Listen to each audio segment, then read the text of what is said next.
षटकर्म, जिसे हम अभिचार क्रिया भी कहते हैं। कई लोग इसे ही ब्लैक मैजिक मान लेते हैं, लेकिन पूरा पूरा सत्य नहीं है। कोई भी कार्य करने के पीछे दो उद्देश्य, दो ऑब्जेक्टिव होते हैं। एक होता है अच्छा, एक होता है बुरा। जैसे मान लीजिए आपके पास कोई यंत्र है, उस यंत्र का आप सही इस्तेमाल भी कर सकते हैं और गलत इस्तेमाल भी कर सकते हैं। सेम उसी प्रकार से जो षटकर्म है, षटकर्म बेसिकली होता क्या है, इसको एक बार ब्रीफ में समझ लेते हैं। पहले षटकर्म तंत्र की कुछ ऐसी क्रियाएं हैं जिसके थ्रू आप स्पेल करते हैं। अंग्रेजी में स्पेल जिसे कहते हैं, मतलब आप वशीकरण करते हैं, सम्मोहन करते हैं, विद्वेषण करते हैं, उच्चाटन करते हैं, स्तंभन करते हैं और मारण करते हैं। तो ये जो क्रियाएं हैं इसे हम षटकर्म कहते हैं। ज्ञान की दृष्टि से इस वीडियो को बनाया जा रहा है, इसलिए इस वीडियो के एक एक शब्द पर आप विशेष रूप से ध्यान दीजिए। पहला जैसे मैं लेता हूं वशीकरण को। वशीकरण में होता क्या है, बेसिकली इस चीज को हम समझते हैं। मान लीजिए दो व्यक्ति हैं, पर्सन ए और पर्सन बी।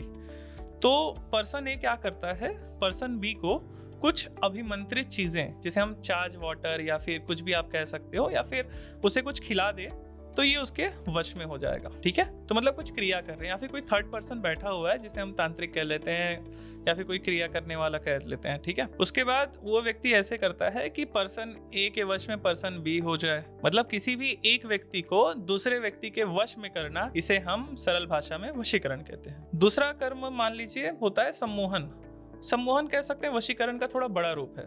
सम्मोहन कई प्रकार से होता है। ठीक है, सम्मोहन में क्या करते हैं, एक से अधिक व्यक्तियों को भी हम सम्मोहित कर सकते हैं। सम्मोहन का बेसिकली मीनिंग होगा अट्रैक्शन। जैसे इसकी कई प्रकार से क्रिया करी जाती है। अभिमंत्रित इत्र यूज करते हो, या फिर तिलक यूज करते हो जिसे हम सम्मोहन इत्र, सम्मोहन तिलक, या फिर कोई धागा पहनते हो सम्मोहन के लिए, या फिर आप कुछ क्रिया करते हो। उसके बाद क्या होता है, आप से सभी लोग अट्रैक्ट होने लग जाते हैं, या फिर कुछ बात मनवाना है आपको किसी से, तो आप वो कार्य भी करते हो। तो ये सम्मोहन के अंतर्गत आता है। ये भी एक से अधिक व्यक्तियों के ऊपर चल जाता है। तीसरा लेते हैं उच्चाटन। पर्सन ए और पर्सन बी आपस में एक अच्छे मित्र हैं।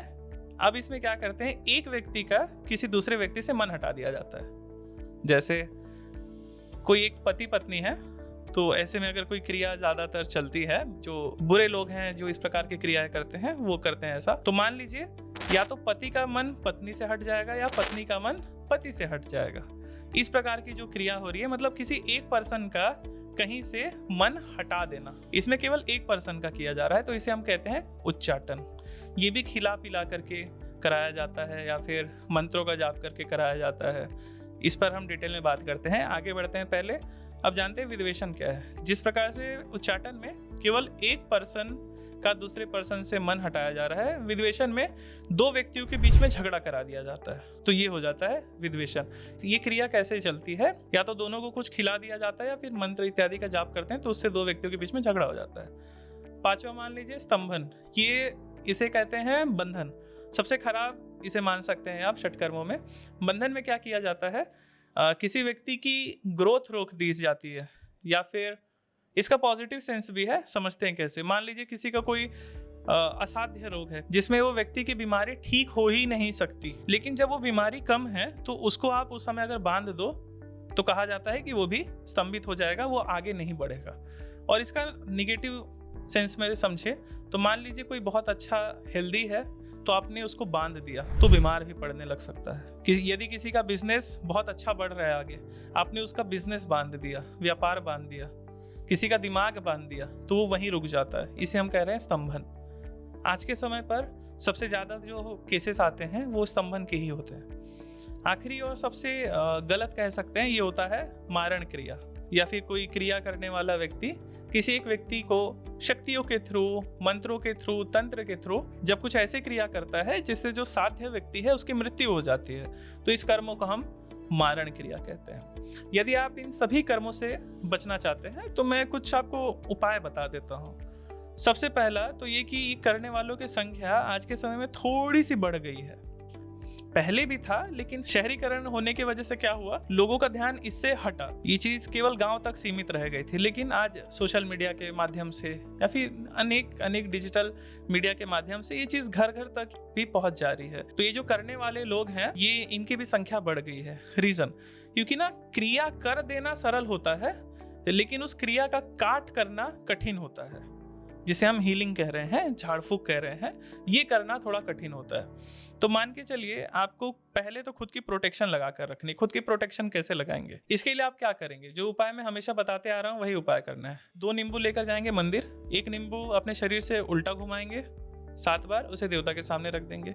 1 नींबू सीधा घुमाएंगे 7 बार और उसे देवता के सामने रख देंगे। उसके बाद आप कोई धागा पहन सकते हैं, माला पहन सकते हैं। थोड़ा पानी लेना है आपको, उसे फूंक मारकर हनुमान चालीसा से या फिर आपके पास कोई मंत्र है तो उस मंत्र से आप उसे चार्ज करेंगे, फिर उसे पिएंगे तो उससे आपकी प्रोटेक्शन होगी। और समय समय पर ये उपाय करने से अगर आपने कहीं कुछ गलत खा पी भी लिया है तो ये क्रियाओं का काट अपने आप होते चले जाता है। थोड़ा डीप में जाते हैं कि क्रिया अगर हो रही है तो कैसे करते हैं इसको करने वाले लोग। आपको लौंग खिलाया जा सकता है, आपको फूल खिलाया जा सकता है, आपको कोई विशेष प्रकार की परफ्यूम सुंघाई जा सकती है, आपको कुछ खाना या पानी में कुछ मिलाकर दिया जा सकता है, या फिर अगर आप एक पुरुष हैं तो आपके राइट पाँव के नीचे की मिट्टी, और यदि आप स्त्री हैं तो आपके लेफ्ट पाँव के नीचे की मिट्टी, इसे भी लेकर के आपका छठ कर्मों में से कोई भी कर्म किया जा सकता है। और भी कुछ चीज़ें होती हैं जिसे एक्सप्लेन करते हैं। बेसिकली लॉजिक क्या चलता है यहाँ पर डीएनए का।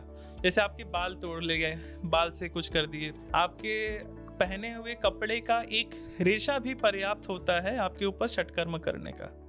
ये मैं डरा नहीं रहा हूँ, ये एक अवेयरनेस के लिए वीडियो है, तो मैं जो सत्य है मैं वो जानकारी आपको दे रहा हूँ। तो आप ये अवॉइड करिएगा। कुछ चीज़ें आप और अवॉइड कर सकते हैं, जैसे अपने पहने हुए कपड़े आप किसी को देना।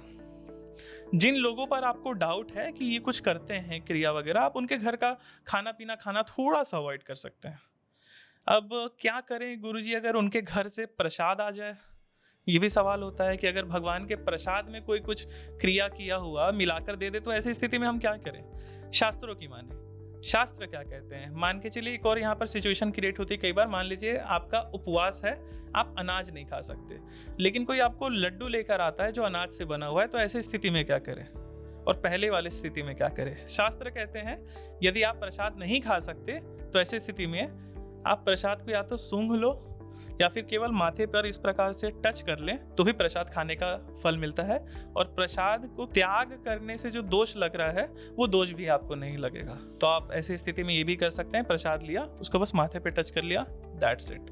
ये कुछ प्रोसेस है, आप इसे फॉलो करें। बाकी क्रिया कैसे चलती है मैंने बता दिया। कुछ और चीज़ें बता देता हूँ। जैसे आज के समय तो ये चीज़ नहीं हो पाएगी क्योंकि आज के समय ज़्यादा लोग फ्लैट में रहते हैं या फिर अपने मकान में भी रहते हैं तो फुली कवर्ड रहता है। नहीं तो पहले के समय क्या किया जाता था, कुछ पत्तों पे या फिर कुछ भोजपत्र पे या फिर कुछ मिट्टी वगैरह को व्यक्ति के घर के सामने या फिर घर के पीछे की साइड से फेंक दिया जाता था, तो उससे भी ये सारी क्रियाएं हो जाती थी। तो आप षटकर्मों से बचने के लिए जो मैंने उपाय बताए ये ज़रूर करें। यदि आप इसको ब्रीफ में जानना चाहें कि षटकर्म जैसी चीज़ें या फिर ब्लैक मैजिक जैसी चीज़ों से अपनी या अपने क्लाइंट्स की या फिर किसी भी पर्सन की सुरक्षा किस प्रकार से करें, तो हमारा एक कोर्स होता है जिसका नाम है secrets of healing and Sadhana.